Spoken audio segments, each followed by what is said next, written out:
আজ বিসিবির বোর্ড সভা, সেখান থেকে কি সিদ্ধান্ত আসতে পারে, আদৌ আসবে কিনা সে নিয়ে আলোচনা করতে চাই। আমাদের সাথে এই মুহূর্তে যুক্ত হচ্ছেন ক্রীড়া সাংবাদিক আরিফুল ইসলাম রনি। আরিফুল ইসলাম রনি, শুভ সকাল, স্বাগত একাত্তরের খেলা যোগে। আমরা প্রতিবেদনের ফোরকাস্টে আসলে অনেক কথাই শুনছিলাম, শান্তর ক্যাপ্টেন্সি, হাতুরু সিং এর কোচ তিনি আসলে সেই দায়িত্বে থাকবেন কিনা, বা আদার্স যারা সাপোর্টিং স্টাফ আছেন তাদেরকে নিয়ে শুনছিলাম, তাসকিনকে নিয়ে একটা কথা উঠেছে, সেসব শুনছিলাম। আপনার কাছে আদৌ মনে হয় যে আজকের বোর্ড সভায় এসব নিয়ে আলোচনা হবে, নাকি আসলে বোর্ড সভা শেষে আমরা শুনতে পাবো যে এটা একটা রুটিন ওয়ার্ক ছিল?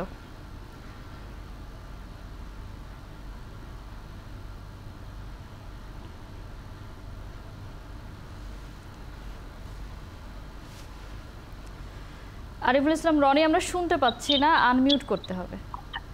হ্যাঁ জি, সরি, আমি শুনতে পাইনি, কানেকশনটা কেটে গিয়েছিল, আরেকবার যদি একটু বলতেন। জি রনি, আজকে তো একটা বোর্ড সভা আছে বিসিবির, বিশ্বকাপ পরবর্তী প্রথম বোর্ড সভা যদি বলতে যাই। আমরা ফরকাস্টে অনেক কথা শুনছি, নাজমুল শান্তর ক্যাপ্টেন্সি ইস্যু উঠে আসবে, হাতুরু সিং এর তিনি আসলে কোচের দায়িত্বে থাকবেন কিনা সেটা নিয়ে আমরা কথা শুনছি, আরও অনেক কিছু। আপনার কাছে আদৌ মনে হয় কিনা যে এই সব কিছু নিয়ে আজকের বোর্ড সভায় কথা হবে, নাকি আমরা নর্মালি যেটা দেখি খুব বেশি আলোচনা হয় কিন্তু সেই বোর্ড সভা শেষে আমরা শুনতে পাই যে এটা একটা রুটিন ওয়ার্ক ছিল? না, আলোচনা হবে এটা নিয়ে আমার কোনো ডাউট নেই যে আলোচনা হবে, বাট সেই আলোচনার ফল কি হবে, বা আমরা যেভাবে আশা করছি ক্রিকেট অনুসারীরা কিংবা আমরা যারা ক্রিকেট সংশ্লিষ্ট আছি, ক্রিকেট জার্নালিস্ট যারা আছে, আমরা ক্রিকেট নিয়ে কাজ করি, তাদের আশা বা প্রত্যাশা যা আছে, বা যে মাত্রায় আলোচনা হওয়া উচিত, বা যেটা সেই আলোচনার ফল যেরকম হওয়া উচিত সেটা হবে কিনা সেটা নিয়ে আমার সংশয় আছে। কারণ এর আগেও আমরা অনেকবার দেখেছি যে গর্জন অনেক হয়, বর্ষণ ততটা হয় না আর কি। সো আমি ঠিক জানি না যে তারা আসলে কতটা কি পদক্ষেপ নেবেন। এবং দেখুন, বোর্ড সভায় আমি যে প্রতিবেদনটা দেখছিলাম সেখানেও যেমন উঠে আসছিল যে অনেক কিছু, যে বোর্ডের আপনাদের সেই প্রতিবেদন যদি সত্যি হয় যে বোর্ডের অর্ধেক পরিচালক তারা ভাবছেন যে শান্তকে 1 বছরের জন্য রেখে দেওয়া হোক, তাহলে আসলে মানে খুব বেশি তো সেই আমরা যে আশাটা করছি সেরকম কিছু তো হবে না। আমি পার্সোনালি মনে করি যে নাজমুল হোসেন শান্তকে, শান্তর ক্যাপ্টেন্সি নিয়ে আমার খুব বেশি প্রশ্ন নেই। শান্ত এবারও বিশ্বকাপে খুব ভালো করেছেন তিনি, ক্যাপ্টেন্সির দিক থেকে গ্রুপ পর্বের ক্যাপ্টেন্সি বেশ ভালো করেছেন। পরের ম্যাচগুলো তো ক্যাপ্টেন্সিতে তার আসলে আঙুল তোলার খুব বেশি জায়গা আমি দেখিনি। বাট আপনার ক্যাপ্টেনকে তো পারফর্ম করতে হবে, এবং টি-20 ক্রিকেটে শান্তর যে পারফরমেন্স শুধু এই বিশ্বকাপে না, ওভারঅল যদি আপনি দেখেন, তাহলে ডেফিনেটলি আপনাকে বলতে হবে যে শান্ত টি-20 ব্যাটসম্যান হিসেবে এখন ইন্টারন্যাশনাল লেভেলে সেইভাবে প্রস্তুত নন। সো যিনি ক্যাপ্টেন ব্যাটসম্যান হিসেবে দলে থাকতে, যার দলে থাকা নিয়ে প্রশ্ন আছে, তাকে আসলে ক্যাপ্টেন করাটা আমার মনে হয় না যে ক্যাপ্টেন হিসেবে রেখে দেওয়াটা খুব যৌক্তিক। অন্যান্য 2 ফরম্যাট নিয়ে আমার প্রশ্ন নেই, তিনি সেখানে ভালো করছেন বা তার ভালো করার জায়গা আছে, সেখানে তাকে সময় দেওয়া যায়। কিন্তু আমরা মোটামুটি শিওর যে টি-20 ব্যাটসম্যান হিসেবে তিনি এখনো পর্যন্ত প্রস্তুত নন, তাকে অনেক উন্নতি করতে হবে। তো আমার মনে হয় যে সেই জায়গায় একটা বড় ডিসিশন নেওয়ার ব্যাপার আছে, কিন্তু আমি আসলে সন্দিহান যে বোর্ড আসলে সেই পথে হাঁটবে কিনা, কিংবা সেরকম কোন ডিসিশন তারা নেবে কিনা। ইভেন কোচের কথাও যদি বলি, কোচ যেভাবে দেখুন গত ওয়ানডে বিশ্বকাপেও বাংলাদেশের পারফরমেন্স ছিল যাচ্ছে তাই। এবারে বিশ্বকাপে তো সুপার 8-এ বাংলাদেশ উঠেছে, কিন্তু তারপরে যা হয়েছে, স্পেশালি শেষ ম্যাচে যা হয়েছে, যেভাবে বাংলাদেশ হেরেছে, বাংলাদেশ যেভাবে লড়াইয়ের তাড়না দেখায়নি বা চেষ্টা করেনি। এবং কোচ সুপার 8-এর আগে যেটা বলেছেন যে আসলে মানে সুপার 8-এ যা হবে সেটা বোনাস। কোন ন্যাশনাল টিমের কোচ এরকম মানে 2 যুগ ধরে ক্রিকেট টেস্ট খেলা কোন দেশের কোচ যখন এভাবে বলেন, তখনই আসলে তার কোচের দায়িত্বে থাকার যোগ্যতা তিনি হারিয়ে ফেলেন। তো আমি জানি না আসলে বিসিবি এই হার্ড লাইনে ততটা যেতে পারবে কিনা। নিশ্চয়ই। এই যদি একটু শুরুতে শান্তর ইস্যুটাই কথা বলি, শান্তর ক্যাপ্টেন্সি আসলে খুব বেশি প্রশংসিত হয়েছে, কিন্তু যেটা লাস্ট ম্যাচ ছিল টি-20 ওয়ার্ল্ড কাপে বাংলাদেশের, যেখানে সেমিফাইনালে যাওয়ার একটা বড় সুযোগ তৈরি হয়েছিল, সেই জায়গাটা আসলে শান্ত যেভাবে কথা বলেছেন ম্যাচ শেষে, মানে তারা তাদের অ্যাপ্রোচটা যেভাবে জানিয়েছেন, সেখান থেকে আসলে একজন ক্যাপ্টেন হিসেবে তিনি আসলে কতটা ঠিক ছিলেন, বা এটা আসলে শুধুই শান্তর ডিসিশন কিনা, নাকি পুরো আসলে টিম ম্যানেজমেন্ট থেকেই তো নিশ্চয়ই সেই ডিসিশনটা আসে। অন্য একটা জায়গায় যদি আসে, শান্তকে ক্যাপ্টেন্সি দেওয়ার কারণটাই যদি দেখি, তিনি তখন তো আসলে পারফর্ম করেছিলেন, কিন্তু বাংলাদেশের মতো এরকম একটা টিমের ক্যাপ্টেন্সি যাকেই দেওয়া হয় তিনিই তো আসলে হারিয়ে যান। না, ডেফিনেটলি ক্যাপ্টেন্সির একটা প্রেশার তো বাংলাদেশ দলে থাকে। এবং শান্ত যখন ক্যাপ্টেন হয়েছিল তখন আমি লিখেছিলাম যে ক্যাপ্টেন শান্ত সবচেয়ে বড় চ্যালেঞ্জ হবে ব্যাটসম্যান শান্ত, কারণ পারফর্ম করতে হবে। বাংলাদেশ দলে এরকমও অনেক আগে হয়েছে যে ক্যাপ্টেন্সি ভালো করছেন কিন্তু ব্যাটিং এর ফর্ম হারিয়ে ফেলেছেন, তারপরে তাকে দায়িত্ব হারাতে হয়েছে। মমিনুল হক তো এখানে আদর্শ উদাহরণ। মমিনুল যখন ক্যাপ্টেন হয়েছিলেন বা তাকে ক্যাপ্টেন করা হয়েছিল, তিনি মানসিকভাবে বা কোনোভাবে আসলে প্রস্তুত ছিলেন না ক্যাপ্টেন্সির জন্য। তিনি ক্যাপ্টেন ম্যাটেরিয়াল দেশের ক্রিকেটে, কখনো তাকে সেইভাবে দেখা হয়নি। বাট আলটিমেটলি সাকিব আল হাসান নিষিদ্ধ হওয়ার পর তাকে ক্যাপ্টেন করা হলো, টেস্ট ক্যাপ্টেন, এবং তিনি অনেক স্ট্রাগল করে একটা পর্যায়ে ক্যাপ্টেন্সিটা রপ্ত করেছিলেন। ক্যাপ্টেন্সিতে যে অথরিটি এবং অন্যান্য যে ব্যাপারগুলো আছে সেগুলো রপ্ত করেছিলেন, উন্নতির চিহ্ন টেস্ট টিমে তিনি দেখিয়েছিলেন এবং একটা কালচার গড়ে তোলার চেষ্টা করেছিলেন, কিন্তু নিজের ফর্ম তিনি হারিয়ে ফেলেছিলেন। আলটিমেটলি সেটা খেসারত তাকে দিতে হয়েছে। তো এবং সেটা আসলে সব দলে আপনার যদি আপনি প্রুভেন পারফর্মার না হন, এমন যদি হতে শান্ত আগে পারফর্ম করেছে, টি-20তে অনেক ভালো পারফর্ম করেছে, তারপর তার একটা ব্যাক প্যাচ যাচ্ছে, তাহলে আমি ধরে নিতাম যে ঠিক আছে, তাহলে আমি তাকে সময় দিতে পারি। কিন্তু যেটা হলো যে ব্যাটিং এ তিনি আসলে টি-20 ব্যাটিং এ ইন্টারন্যাশনাল পর্যায়ে সেরকম কিছু দেখাতে পারেননি, এবং আমার ডাউট আছে আসলে যে তিনি এখন টি-20 ব্যাটসম্যান হিসেবে প্রস্তুত কিনা, যদি আমার পার্সোনাল মতামত নেন। তো সেই দিক থেকে আমার মনে হয় যে সেটা বিবেচনায় নেওয়া উচিত। আর আপনি যেটা বলেন যে আফগানিস্তান ম্যাচে, ডেফিনেটলি ওই ম্যাচ শেষে তিনি যেটা বলেছেন, যেভাবে বলেছেন, সেখান থেকেই তো আসলে বিতর্কের সূত্রপাত। এবং আমি নিজেও পার্সোনালি সেটা নিয়ে লিখেছি যে আসলে বাংলাদেশ দল যা করেছে আফগানিস্তানের সঙ্গে, তারা যদি সত্যি সেটা পরিকল্পনা করে থাকে, তাহলে এটা গোটা দেশের সঙ্গে ক্রিকেট ফলোয়ার যারা আছেন, যারা ক্রিকেট ভালোবাসেন, তাদের সঙ্গে একদম নির্ঘাত প্রতারণা, একটা নিশ্চিতভাবে প্রতারণা তারা করেছেন। কারণ এই ম্যাচে বাংলাদেশের সামনে জয়, মানে সেমিফাইনালে খেলার সুযোগ আছে, মানে বাংলাদেশ ক্রিকেট হিস্ট্রির সবচেয়ে বড় ম্যাচ হতে পারতো এটা। সেই ম্যাচে তারা যদি নিরাপদ এবং পলায়নপর পথ বেছে নেন, যে তারা কোন রকমে জিততে চান, মানে 3-4 ওভারের পরে 3-4 উইকেট পড়ে যাওয়ার পরে তারা যদি ভেবে নেন যে এই ম্যাচে আসলে 12.1 ওভারের মধ্যে জয়ের ব্যাপার নেই, এটা আমাদেরকে কোন রকমে জিতলেই চলবে, এবং একটা সান্ত্বনার জয় নিয়ে একটা তৃপ্তির ঢেকুর তুলবেন, তাহলে আসলে এটা ডেফিনেটলি জাতির আবেগের সঙ্গে প্রতারণা। তো সেদিক থেকে ডেফিনেটলি আঙুল তোলার জায়গা আছে। এবং আমি এটা মনে করি যে ওই ম্যাচে আসলে এই ডিসিশনটা, এই পরিকল্পনা কে নিলেন, কিংবা কার মাথা থেকে এলো, কিভাবে সেই পরিকল্পনা এলো, ডেফিনেটলি টিম মিটিং এটা আলোচনা হয়েছে, এবং এই আলোচনা কার মাথা থেকে এসেছে এটা বের করা কোনো কঠিন ব্যাপার নয়।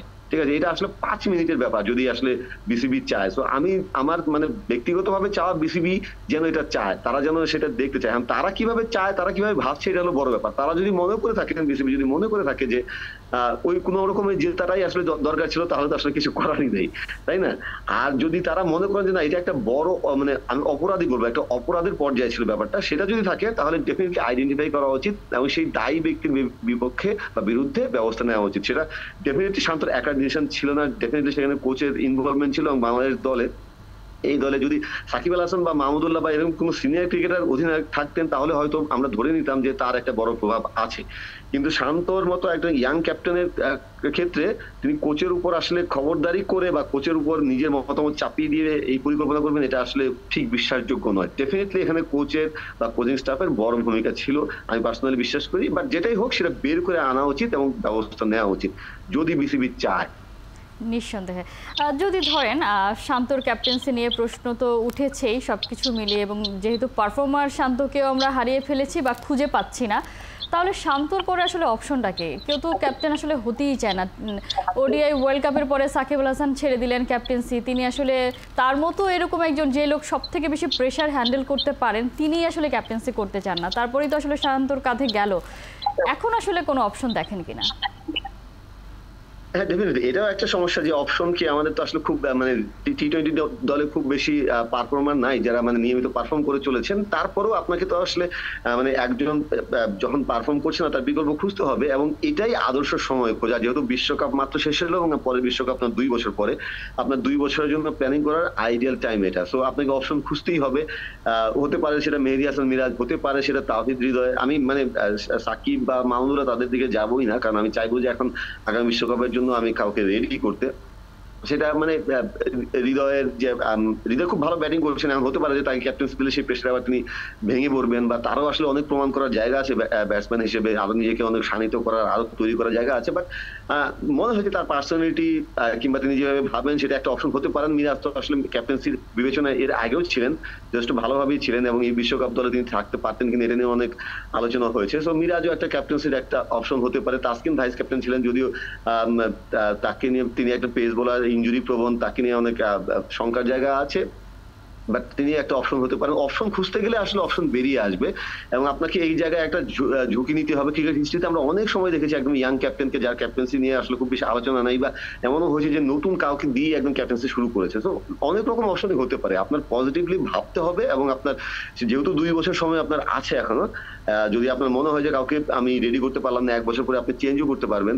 ইভেন শান্ত যদি এমন হয় যে ঠিক আছে এই দলের বাইরে গিয়ে নিজেকে তিনি শানিত করলেন, ডোমেস্টিক টুর্নামেন্ট গুলো তিনি টি-20 টুর্নামেন্ট গুলো অসাধারণ পারফর্ম করলেন, টি-20 ব্যাটিং উন্নতির ছাপ দেখালেন, 1 বছর পরে আমরা ভাবতে পারি। কিন্তু এই মুহূর্তে আমার মনে হয় যে একটা মেসেজ তো আপনার দিতে হবে, একটা আপনি যে পজিটিভলি ভাবছেন, সামনে তাকাচ্ছেন, দলের টি-20 দলটাকে এগিয়ে নিতে চান, সেই বার্তাটা তো দিতে হবে। সেদিক থেকে ডেফিনেটলি আপনার অপশন খুঁজতে হবে। নিশ্চয়ই অপশন আসলে খুঁজতে হবে। লম্বা সময়ে আসলে রেসে টিকে থাকতে গেলে পরিকল্পনাটা আসলে সেরকমই করতে হবে। কোচ ইস্যুতে যদি একটু আলোচনা করতে চাই, কোচের সাথে মেয়াদ খুব সম্ভবত চ্যাম্পিয়ন্স ট্রফি পর্যন্ত আছে, আগামী বছর পর্যন্ত। কিন্তু যেটা আসলে আলোচনা উঠে এসেছে যে তার ভবিষ্যৎ সুতোয় ঝুলছে। আদৌ আপনি বিশ্বাস করেন কিনা যে এই পারফরমেন্সের কারণে কোচের চাকরি চলে যেতে পারে, বা ছাড়বে কিনা হাথুরু সিংকে? কারণ বাংলাদেশের কাছে কোচেরও তো আসলে অপশন নেই। এটাও ঠিক, মানে কোচের কথা বলতে গেলেই আমরা বিভিন্ন সময় যখন ইভেন পাপন ভাই নিজে বিসিবি সভাপতি, তিনি নিজে কিংবা অন্যান্য বোর্ড ডিরেক্টর অনেক সময় বলেন যে কোচ কোথায় পাবো, আমরা ভালো মানের কোচ কোথায় পাবো।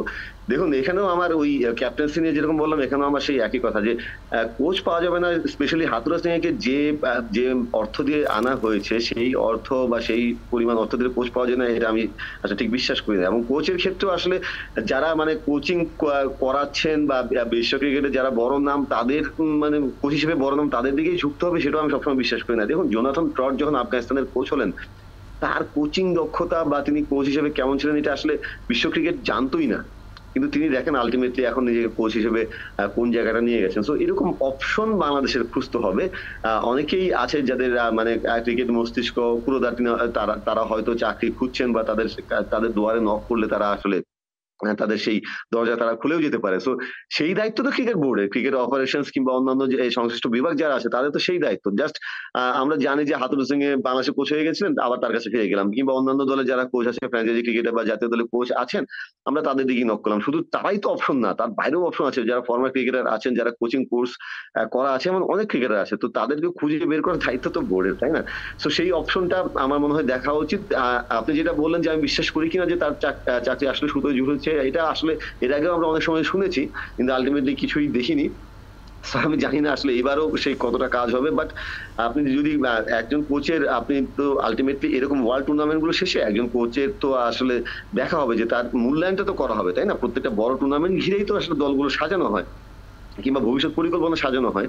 সেক্ষেত্রে তো তার মূল্যায়নটা আপনাকে করতে হবে যে তার পারফরমেন্স কি, মানে 6 মাস 7 মাসের মধ্যে 2টো বিশ্বকাপে বাংলাদেশ যাচ্ছে তাই পারফর্ম করলো, তারপরেও তাকে দায়িত্ব যদি রাখা হয়, এটা আসলে খুব স্ট্রং কোনো মেসেজ যায় না। আপনার বলতে পারেন, অনেকেই বলতে পারেন যে ক্রিকেট ফলোয়ার যারা আছেন, যে আসলে চ্যাম্পিয়ন্স ট্রফি তো খুব বেশি দূরে নয়, আগামী ফেব্রুয়ারিতে চ্যাম্পিয়ন্স ট্রফিতে, এই সময়ের মধ্যে আর কোচ আনলে কি চেঞ্জ হবে বা দল খারাপ করতে পারে, সেখানেও আমি একমত যে হ্যাঁ দল খারাপ করতে পারে নতুন কোচের আন্ডারে, কিন্তু এর চেয়ে বেশি আর কি খারাপ করবে? মানে ওয়ানডে বিশ্বকাপে বাংলাদেশ যা করেছে, এর চেয়ে বেশি আর কি খারাপ করবে? সেখান থেকে বাংলাদেশ ভালোই করতে পারে, এবং সেই ঝুঁকিটাই বাংলাদেশকে নিতে হবে বা সেই পথেই হাঁটতে হবে বলে আমি মনে করি।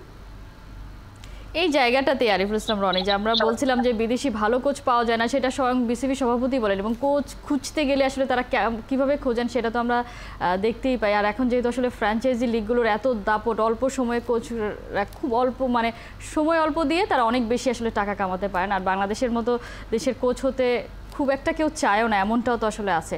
যেটা আসলে আপনি বললেন যে এর চেয়ে খারাপ আর কি হতে পারে, সেই জায়গায় আমরা কি দেশি কোচদেরকে ইন্ট্রোডিউস করতে পারি কিনা? যে ভালো তো আসলে আলটিমেটলি কিছুই হচ্ছে না, দেশি কোচরা আসলে তাদেরকে একটু দেখা, সেই সুযোগটা দিয়ে দেয়া যে তারা আসলে কি করতে পারেন।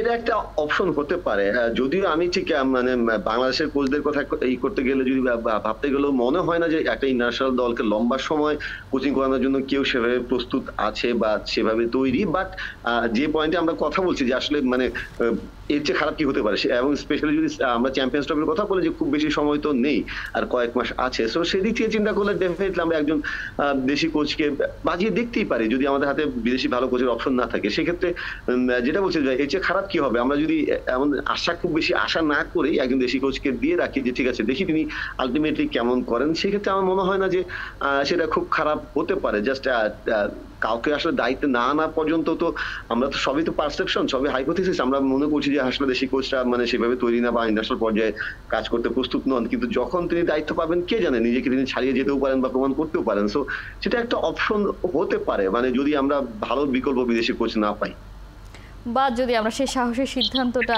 নিতে পারি, হয়তো বা দেখা যাক। আসলে আমরা অনেক কিছু নিয়ে কথা বললাম, নিশ্চয়ই সে নিয়ে আলোচনা করব যে সেই বোর্ড মিটিংয়ের আউটকামটা কি হলো, আমরা কি ভেবেছিলাম কি হলো, বা দেশের ক্রিকেটে আলটিমেটলি কি পরিবর্তনগুলো আসছে সেসব নিয়ে নিশ্চয়ই আলোচনা করবো। আরিফুল ইসলাম রনি, অসংখ্য ধন্যবাদ এতক্ষণ আমাদেরকে সময় দেওয়ার জন্য।